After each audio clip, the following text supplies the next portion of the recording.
Hello everyone and welcome to Movie Crush. I'm Futz and today I'm gonna do a review on Spider-Man No Way Home. Spoilers ahead. First of all, this film is very enjoyable, has lots of awesome action sequences and great CGI. I'm not gonna go too much into detail with the summary, but here's what you need to know.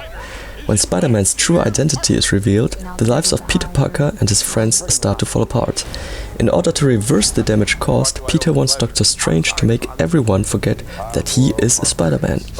Of course, the spell goes wrong and shortly opens up a gate to the multiverse.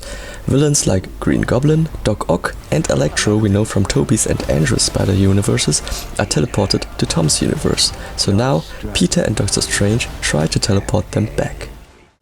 What annoyed me the most was that none of the villains could live up to their original character in their original films at all, because there was simply no time to go any deeper. They only served as plain villains without depth. I very much disliked the concept that curing them is the solution, and here's why.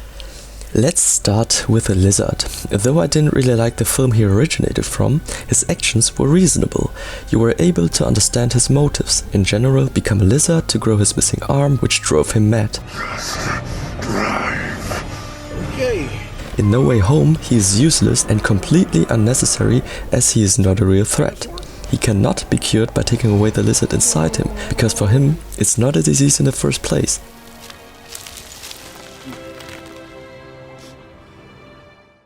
So, next one is Sandman. His criminal actions were also totally reasonable, as he needed money for his sick daughter. I promise, I'll make you healthy again. Whatever it takes, I'll get the money. While doing so, he accidentally shot Peter's Uncle Ben. In the end, Peter and him settle their conflict, because it turns out Sandman is not a bad guy, just a desperate one. They ended up not being enemies anymore, so his character arc is perfectly completed in Spider-Man 3. I forgive you.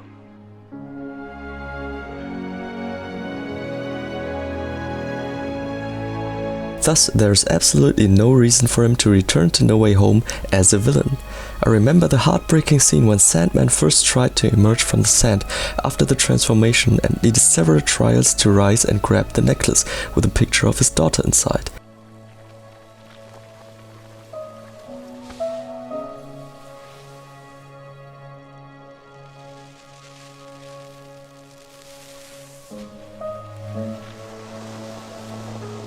No Way Home completely destroys this character build, but the concept of curing would fit to Flint as he never wanted to become a Sandman. I didn't choose to be this. Still, he didn't necessarily need a cure as he reconciled with himself in Spider-Man 3. The only thing left to me now is my daughter. Next up is Electro from The Amazing Spider-Man Rise of Electro. Max is one of the most tragic villains in Spider-Man movies so far. But is someone celebrating a birthday today? That's why you're here. You remember my birthday.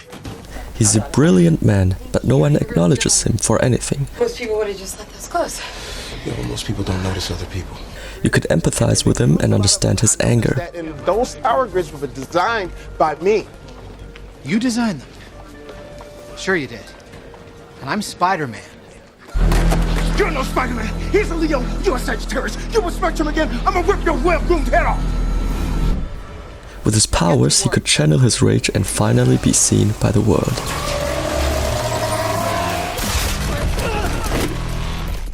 Given the fact that in No Way Home, he and the other villains were teleported to Tom's universe just before their death, let's look at Electro in that blink of the moment.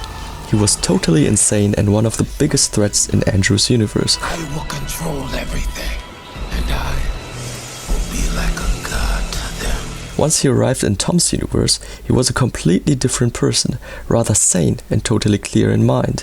He was Jamie Foxx, not Electro. The Electro we know would have never let anyone touch his powers. I mean, maybe he didn't have the best suit design, but this guy went nuts.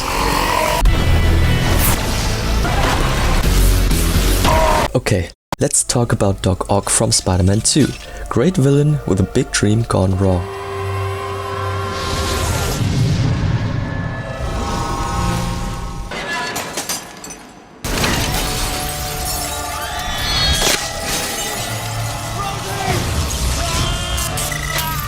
His character arc is also perfectly completed in his original film.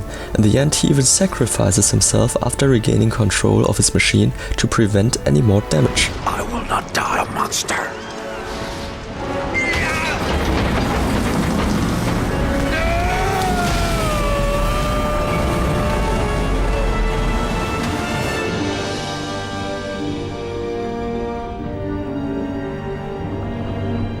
In No Way Home, he was rather presented as a joke to force laughs. Sorry, what was your name again? Dr. Otto Octavius.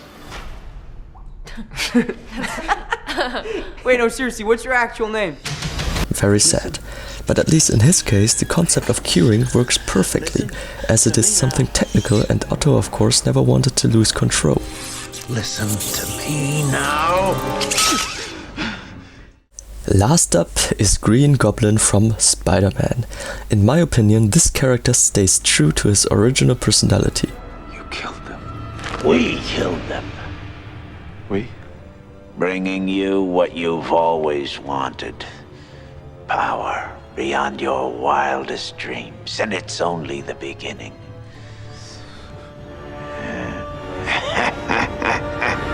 He is the only one out of all the villains that was taken seriously in No Way Home, as a threat that he is. But it is very questionable whether or not his psychosis can be cured by an injection. Anyway, the dynamics and dialogues all around and between the villains were all just jokes and patters, or about mocking the other films for fan service. What I'm also not convinced of is the concept of wanting to always save everyone. They all die fighting Spider-Man. It's their fate. It has always been the biggest motivation of any Spider-Man to try save everyone around him, even the villains. That is not the problem. I can't save everyone. But understanding that sometimes it is simply not possible is one of the hardest things to accept, but it gives you the strength to grow and make hard decisions. Toby lost Ben and couldn't save Norman Osborn as he grew so insane that he basically destroyed himself.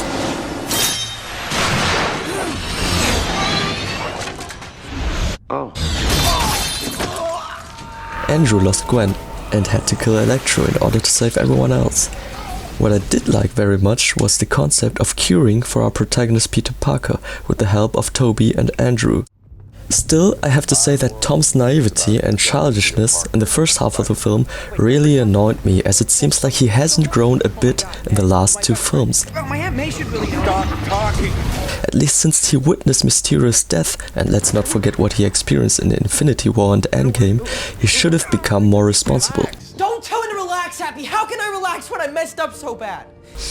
Toby reached that point in his very first film with the death of Ben that he caused and had to deal with it.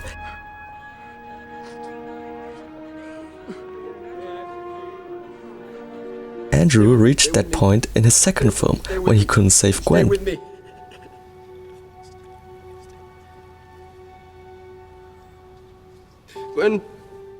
And Tom needed a full load of 3 films to get to that point when Aunt May died, which is somewhat exhausting to watch. Basically, every misery that happens in this film, including May's death, is caused by his careless and dumb decisions. Of course, Doctor Strange agreed to help him, we'll talk about it in a second, but it was Peter who disturbed the spell several times, and it was Peter who sabotaged the mission when they had the chance to end it all. Don't. Okay, now let's talk about Doctor Strange. We know him as someone very responsible, who makes hard decisions, if necessary, as seen in Infinity War and Endgame. Thus, it is hard for me to believe that he so carelessly agrees to Peter's request to use the spell. But I still ask myself one thing. I don't know how exactly the spell works, but wouldn't it have been possible to erase Mysterio and what he said from everyone's mind instead? Nevertheless, like I said, it is a very entertaining film and it has great and memorable moments. Thank you for watching and tell me what you think about the movie in the comments below.